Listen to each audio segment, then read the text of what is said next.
everybody, Steve here with Careful Study with a deck build, new PTM. We got some new cards. This is not the Alice deck. This is actually the other deck that I was thinking of, which is Oblation Ciel. We had a win-a-box today, and I took Oblation Ciel. I didn't lose a single game. This deck is really powerful. So let's go into a little bit of it here. We got the standard like norm, and then fire package, and then your main wins. So you've got 4 DGs, 4 liminal guides, kind of standard. You are a fire, like, you know, cremate creative deck, so you got 4 liminals. 4 library, which I think as people run Censor more and more because of Alice and other decks, I think you're going to need to start playing things like Library Witch Cremate or just Library Witch as a neutral line. You need to start playing neutral lines. Twisted Verdict is actually a really good card in my opinion for decks that don't necessarily care whether or not they see multiples of cards, because that's a guaranteed +1. Your opponent just picks 2 out of the top 5 of your deck and they give it to you in memory. 3 Undying, you could probably bump this to 4, just depends. The ratios can be whatever you want. Stalwart, same thing, 3. Sable Remnant, 2. So this is kind of like the float package. Honestly, like Sable Remnant, I get why people are playing it because it's cute with Carter. It's also a cheap unit to cremate with. Turn 1 is 2 cost. I don't really care for it. I'm gonna be honest with you, I don't really think it's that crazy. I would honestly rather be playing Fluffy Shopkeep. Fluffy, I think, is going to be better because you also want the intercept and you want those neutral lines.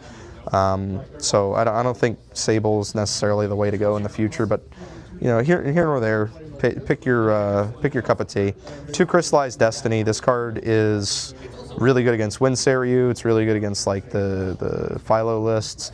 Just generally, it's just a better card now than I think it has been. And then 1 of Turbocharge, you can make it 2 of, it's Turbocharge. 3 Resolutes, just really good against aggro, allies, etc. And then over on the engine side, the fire cards, we got 4 Cremates, 4 Creatives, and then 4 Hasties. Hasties are not normal. Like, they're not normally run anymore, and Inert Sword is like 90% of the reason, because Inert Sword is just so common, so prevalent, and it just insta-kills Hasties. Sadie kind of also killed this because it was just an easy kill for Sadie. So unless you discarded 1 float, or more than 1 float, it was kind of a neutral line, but if they had Censor out, then it's kind of bad. The reason this deck runs 4 Hasties and is like the only fire deck that's playing 4 Hasties is because you really want to discard Advent. You kind of need to get Advent in your Omen somehow, some way, and having extra discard ways is definitely the way to do it. And then 2 Reduces. This is good against Censor and weapons like against Tristan's Shadow Stick or against like Lorraine's Swords. If they have a Cheshire Cat, you can hit the Inert Sword. And finally, Cheshire Cat just doesn't feel as powerful then. And then 3 Dev Blows. Some people play Blackjack with this deck. I think you're coping. If you play Blackjack, cool, congrats. I'm going to play something way more consistent that does a little over half the damage anyway. So, whatever. It's a really good card, class bonus Guardian. It is Guardian Warrior. And then into the Umbra package, we got 3 Carters. You could probably get away with 4, but 3 Carters, 2 Reflected Blight. So this card is new in PTM. It's a return target. It's a 1 cost, fast speed. Return target card from your graveyard to your memory, and then put this in your champion's lineage because it's a curse, and deal 1 to your champion for every curse in their lineage. So this will just deal 1 damage to you. This card is insane. I really think that Ciel needs to stop having toolbox effects because he's got enough as is, but why not? You can now play the Regal Turbo list with this and play 20 Regals. Or you could play Baleful Oblation and play Oblation Prereq, or on your previous turn, and then play this Prereq, get it back, and then do it again. So this card effectively reads like Baleful Oblations 5 through 8, depending on how many quantities you run. And then you have the 4 Advent, 4 Oblation.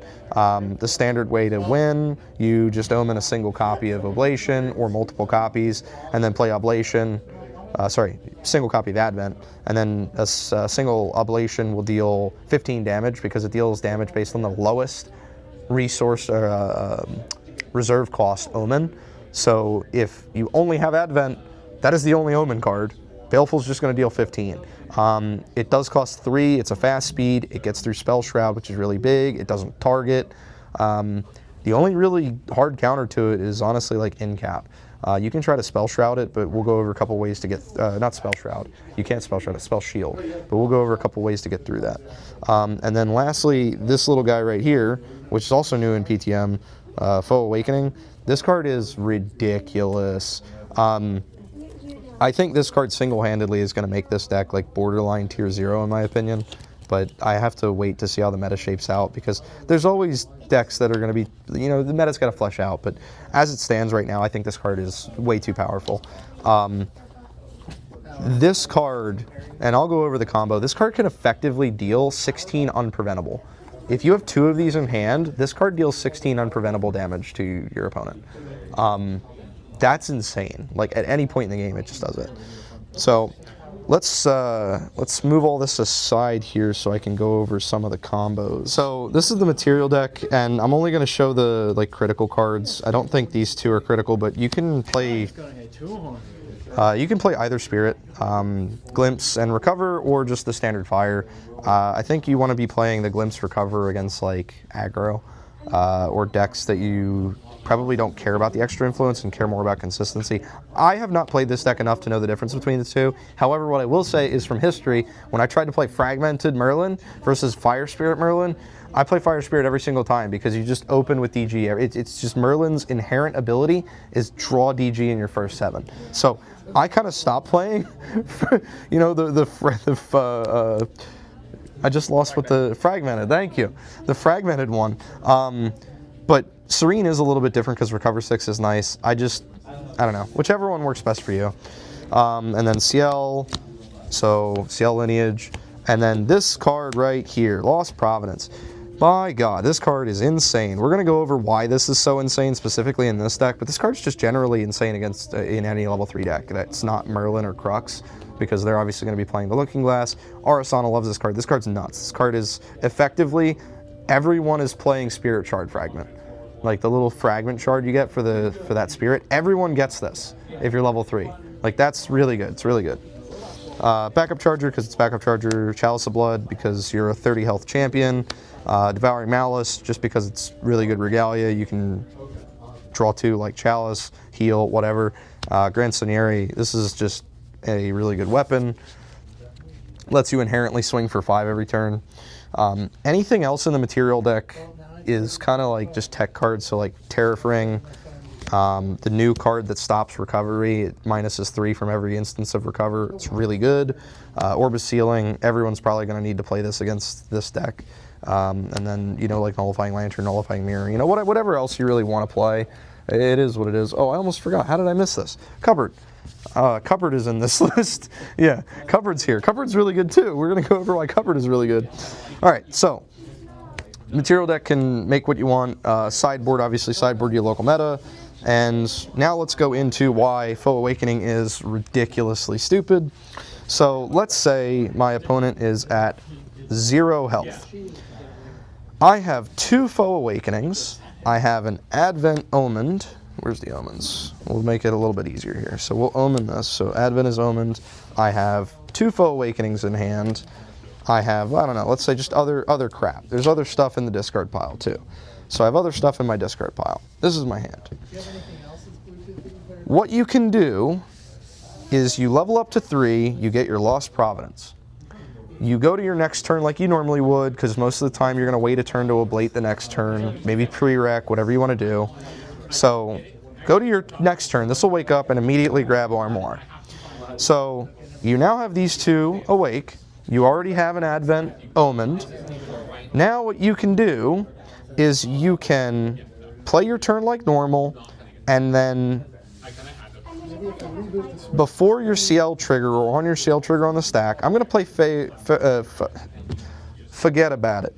We're going to play this card, and you just call it Awakening. Awakening. We're going to awaken here, and what we're going to do is we're going to omen 2 cards. We're going to discard our entire hand, and we're going to omen 2 cards. So watch the omen counter. Watch the lucky lady. Watch the lucky lady. So we're going to omen 2 cards. That's going to trigger Ciel twice. So Ciel's going to deal 4 Unpreventable. This will go to the discard pile. Now at the end phase, we're going to trigger Ciel's effect and omen this bad boy. We're going to deal another 2 damage. We've now dealt 6 damage. During the end phase, we're going to crack this Lost Providence that we got for free. We're going to draw a card. So we draw a card. Now, we're going to play Omoir, and we're going to add back Faux Awakening, and we're going to omen this. We're going to trigger Ciel because we just omen another card. So now we're going to, I think we're up to 8. Yeah, we're up to 8 damage right now. So 8 Unpreventable. Now we're going to play Faux Awakening. So now we're going to omen 2 more cards. So we're going to deal 4 more Unpreventable. So now we have dealt a total of 12 Unpreventable damage. Notice how many omens are in here right now. Ciel can now lineage release to play this other Faux Awaken and omen 2 more cards. And now we just dealt 16 Unpreventable with literally just these 2 cards in our hand and just leveling to 3, getting Providence, and immediately getting Armor. 16 Unpreventable damage. The only way to stop this is if you Spell Shroud your champion or recover. That is it. You cannot Spell Shield this because it is Unpreventable.